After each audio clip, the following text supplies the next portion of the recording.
Celtic Badass of the Week showcases a person of Celtic heritage each week. Those who exemplify the give no shit attitude and come out on top. They may come from our past or our present, but rest assured they come from all walks of life and legend.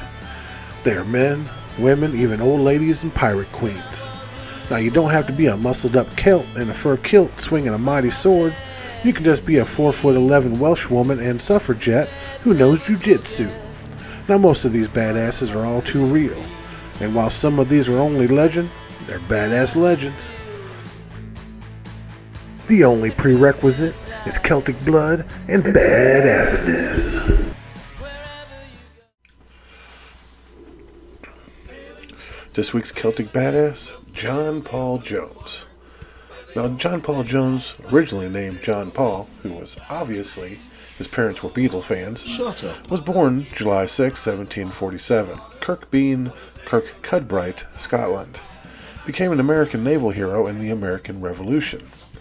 Now, Jones was renowned for his victory over British ships of war off the east coast of England around September of 1779. Sadly, this badass died in July of 1792 in Paris.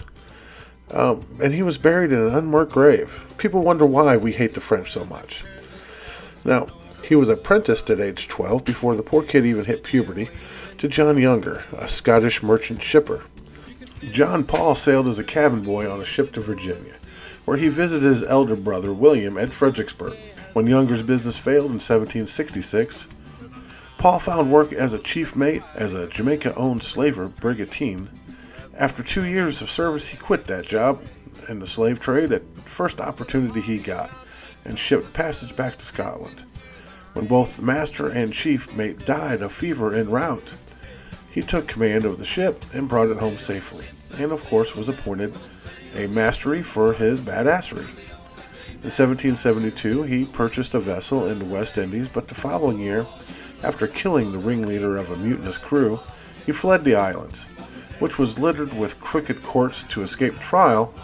He ended up changing his name to John Paul Jones and fought to get back his reputation and a new ship.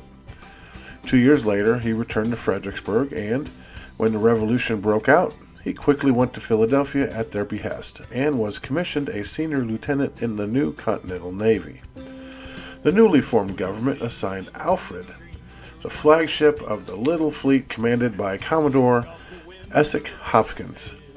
Jones distinguished himself in action in the Bahamas and against the British ship Glasgow on the return trip. In 1776, he was in command of the Providence, and between August and October, he sailed all over the Atlantic from Bermuda to Nova Scotia, twice outwitting British frigates, manning and sending in 8 prizes. Now that's sailor talk for ships they confiscated in battle. They ended up sinking and burning 8 more. Again, in charge of the Alfred, later in the same year, he reached port unmolested, with several prizes in tow. Appointed by Congress to the newly built Ranger, June 1777, Jones made a spectacular cruise through the St. George Channel and the Irish Sea, where he took a number of prizes, arriving at Brest, France on May 8, 1778. He was hailed as a hero by the French as they looked up momentarily from their croissants.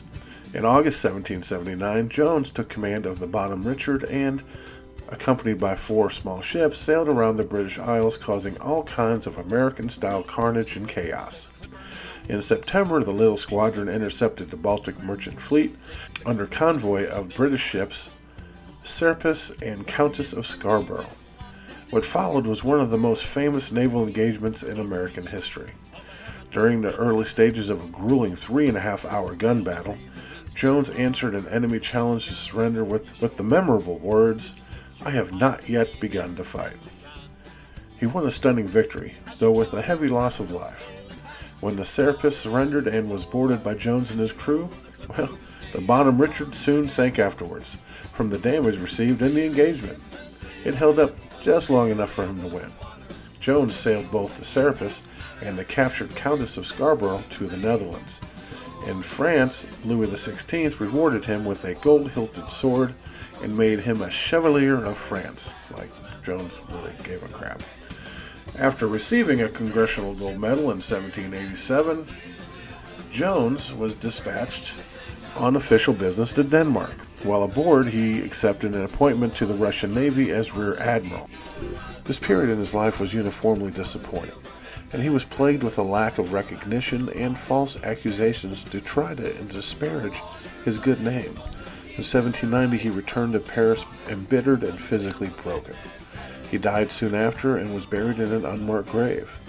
More than a century later, however, warships escorted his remains back to his adopted country, and his grave in Annapolis, Maryland was made a national shrine. A badass grave for a badass naval warrior.